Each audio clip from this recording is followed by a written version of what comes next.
சென்னை, திருவள்ளூர், காஞ்சிபுரம், செங்கல்பட்டு ஆகிய மாவட்டங்களில் மிக கனமழைக்கு வாய்ப்புள்ளதாக தகவல் கிடைத்துள்ளது. மேலும் இது குறித்தான கூடுதல் விவரங்களை வழங்குவதற்காக நமது தலைமை செய்தியாளர் சிவா இணைப்பில் இருக்கிறார். வணக்கம் சிவா, கூடுதல் விவரங்கள். ரவினா, வங்கக்கடல்ல ஒரு கீழடுக்கு சுழற்சி நிலவக்கூடிய ஒரு காரணத்தினால் தமிழகத்தின் பல்வேறு மாவட்டங்கள்ல பரவலாக மழை பெய்து வருகிறது. அதிலும் குறிப்பாக சென்னை, திருவள்ளூர், காஞ்சிபுரம், செங்கல்பட்டு உள்ளிட்ட மாவட்டங்கள்ல கனமழை பெய்து வரக்கூடிய நிலையில சென்னை வானிலை ஆய்வு மையம் தற்போது ஒரு அறிவிப்பினை வெளியிட்டிருக்கிறது.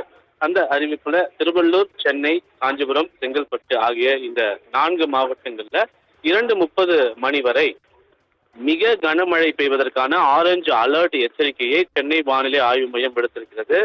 இந்த 4 மாவட்டங்கள் மட்டுமல்லாமல் ராணிப்பேட்டை, விழுப்புரம், திருவண்ணாமலை, கோவை, ராமநாதபுரம் ஆகிய இந்த 6 மாவட்டங்களிலும் கூட, இந்த ராணிப்பேட்டை தொடர்ந்து ராமநாதபுரம் உள்ளிட்ட இந்த 5 மாவட்டங்களிலும் கூட எல்லோ அலர்ட் எச்சரிக்கை, கனமழைக்கான ஒரு வாய்ப்புகள் இருக்கும் என்பதற்கான ஒரு எச்சரிக்கையும் வானிலை ஆய்வு மையம் தற்போது விடுத்திருக்கிறது. பரவலாக சென்னையில் திடீரென இன்று காலை முதலே வானம் மேகமுடன் காணப்பட்டு நகரனுடைய பல்வேறு பகுதிகளில் மிக கனமழை பெய்திருக்கிற இந்த நிலை 2:30 மணி வரை தொடரும். இது மிக கனமழையை ஏற்படுத்தக்கூடிய ஒரு ஆரஞ்சு அலர்ட் எச்சரிக்கையை தற்போது வானிலை ஆய்வு மையம் விடுத்திருக்கிறது. ரவினா, கூடுதல் விவரங்களை வழங்கியமைக்காக நன்றி சிவா.